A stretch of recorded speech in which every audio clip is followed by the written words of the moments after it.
Time right now, Inauguration Day is exactly 1 week away. And if you live or work in D.C., you've been dealing with increased security and road closures for weeks. But some of you say you've also been dealing with increased anxiety. Jess Arnold spoke with a therapy company that is working to help people process these heightened feelings. And she joins us now live in studio. Jess, they're doing this through group sessions. Yeah, that's right, Wisdom.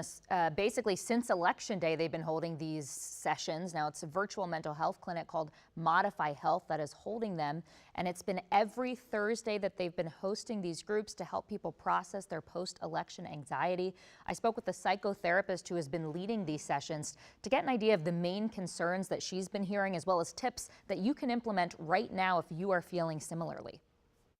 After Election Day, a lot of people were saying that their clients were bringing up a lot of like anxiety and unease, just not knowing what's going to happen in the future. And we were trying to brainstorm like resources, things we could do to help. So, the virtual mental health clinic Modify Health decided to host group therapy sessions. Psychotherapist Deborah Dunman has been leading them for weeks. There's definitely a general theme of like anxiety about the future, unknown, what is going to happen. And then another thing that comes up a lot is how this is going to affect relationships. And then the other thing is a lot of like anxiety about how do I consume news in a way that is like responsible and I'm like getting what I need.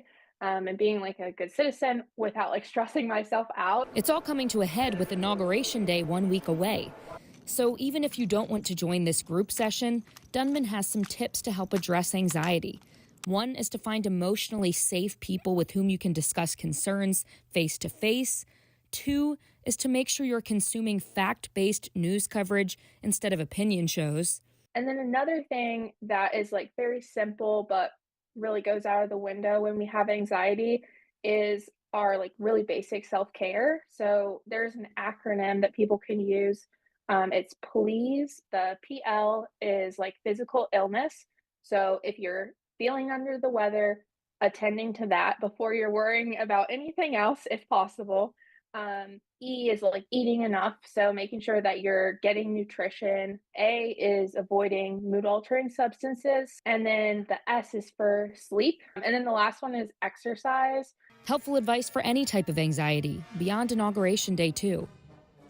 Now, there are 2 more group sessions. There's one this Thursday and then the Thursday after Inauguration Day. If you want to participate, you just have to be at least 18 years old, live in D.C., Maryland, or Virginia, and do a screening call with Modify. Now, I'm going to put all that info for you online. Wisdom. All right, Jess Arnold reporting. Thank you, Jess.